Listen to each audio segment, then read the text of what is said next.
Hello everyone and welcome to today's Gems of War video. In this video I have for you my reaction to Gems of War version 7.4 sneak peek, which I'll be watching in just a little bit. It's a fairly compact video, only 3.5 minutes long, so I'll try to keep my commentary as short as possible. It is a very compact video compared to the special program announcements that Genshin Impact fans are used to seeing, which can go for an hour and a half. But anyway, in the last version, we pretty much got a lot of PvP. We also got the Midnight Kingdom, but I think that they're going to try to build on the PvP for this particular version.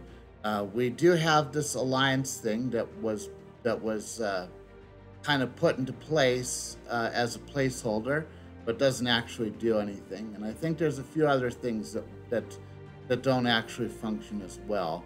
Overall, PvP is not my thing. I come to PvP only when I have to, and that's usually because there's a campaign task that requires me to win battles that earn glory, and that's PvP for me.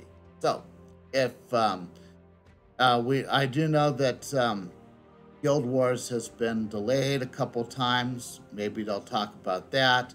I don't think they're going to talk about the Pathfinders. I think at this point the Pathfinders issue is what it is. I think Journey is going to remain what it is right now. It is what it is. So let me drop the game audio so we can hear this correctly. And I'm going to have to boost my monitor just a little bit. All right, let's watch this and hope for the best. Hello adventurers, it's Syrian here with a look at the Gems of War. Hi Syrian. Update, Pillars of Light. The first feature we have is Monoliths, a new battle mode you can play within one of the PvP regions, and to play it you'll need some Monolith sigils. Fortunately, the Valhawk will drop some of these for you, and you can encounter 3 Valhawks every day, but only in PvP battles. Within each region you'll see some monoliths. Select one to enter the Monolith menu, where you will see PvP only buffs that you can earn by winning battles. The battles get increasingly difficult, and the buff they give lasts for 1 hour. Win the next battle, it improves the buff, extending the time for another hour. It can't be extended any further than buff number 5 though, and when the timer expires, you need to start again.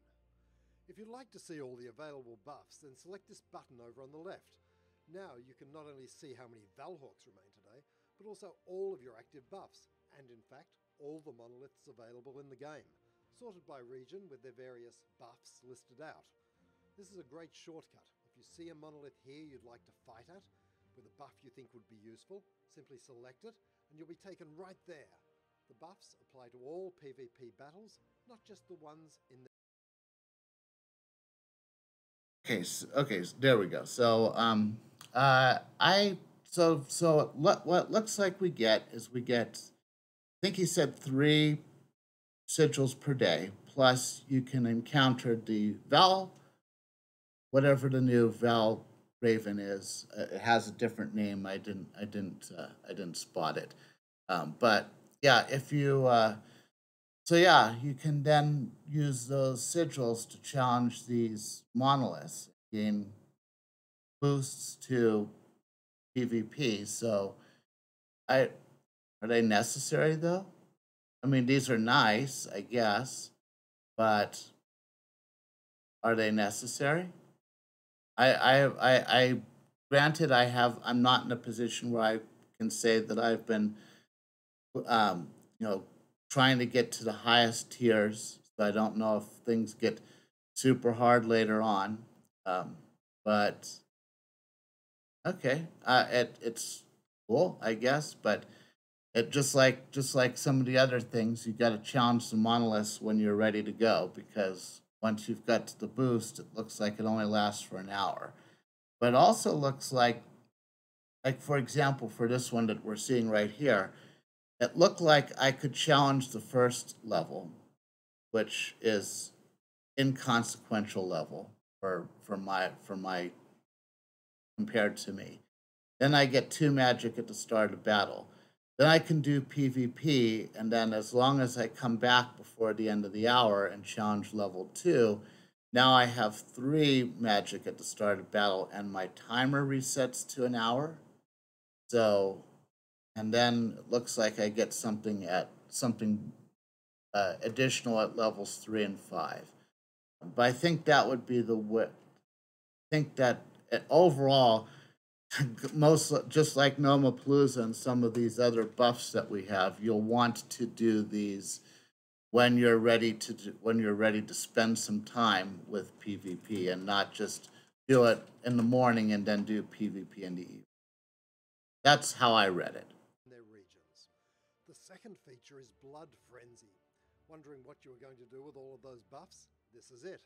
On the map, you'll see 2 regions with a might have spoken too quickly. Blood rubies, like Winter's Reach here. That means Blood Frenzy is active in those regions today, and those regions will be the same for everybody. The quick battle is glowing red to remind you it's Blood Frenzy time, and the enemies you face in here will have a 50% bonus to their skills, but will give double silver marks. That everything makes sense now. A new talisman you can earn from completing monolith battles. 2 talismans from battle 3 and 4 talismans from battle 5. This combo can be a very efficient way to earn some VP. Now, if you see a region bonus on a Blood Frenzy region like Geheron here, you'll receive double the number of silver marks.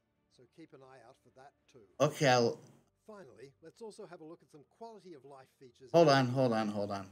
Before we talk about quality of life, so he just answered every question I had. So what you really want those buffs for are for the Blood Frenzy regions. So because you'll also need the sigils that those drop, and that's what I saw on level 3 and level 5.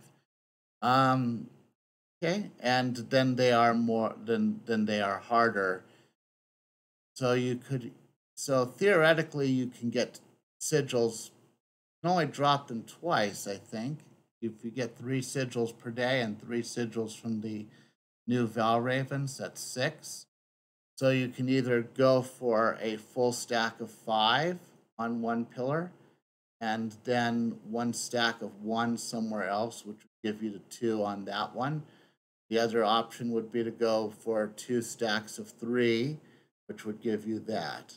I don't think that gives you as many sigils. So you'd either get, there'd be some strategy involved, I suppose. But yeah, okay, that's kind of nice. Update. As always, you've sent us some great feedback, and we've had a chance to implement some of those things. We've added the region bonus to the Choose an Enemy menu. This saves you having to remember. Okay, I like that. So you don't accidentally play a couple of extra battles. I've done that. I think a lot of us have. A reminder to let you know when the region bonus is complete. Okay, that's also good. Notification in other parts of the game too. And don't worry, you can click through it. We've also sorted those pesky PvP pets with the silver ones on the left and the gold ones on the right. There'll be more things to buy in the shop with silver marks too, but that will have to wait until the next update. I'll leave any other improvements for the patch notes. That's it for 7.4. I literally haven't bought anything with my silver marks. Behind the scenes, we've been working on some big stuff for 7.5 and some huge things for 8.0. It's great to be able to give the PvP system. No wonder this was only 3.5 minutes long. Share it with you, but that will have to wait for the next update. Until then, have fun, stay buff with those monoliths, and we'll see you in 7.4. All right, not surprised. All right. Well, that was okay. So it was all PvP stuff, which I guess I'm not terribly surprised about that. We didn't really go through anything that would give us this alliance thing, but yeah, I think it's the monoliths sound kind of interesting, but I don't really do PvP that much, so I don't think it's gonna affect my strategy that much. But I will give it a try, see what I think of it. I think a lot more players are gonna enjoy that more than I do, but it's what it is. If you enjoyed this video, consider leaving a like. Consider subscribing to his channel and following me on Twitch. And leave a comment below if you if you'd like to share your thoughts on Gems of War version 7.4. Also in the description below will be a link to the original sneak peek if you want to watch Syrian without me talking over him. And that's it. I'll see you in the next video.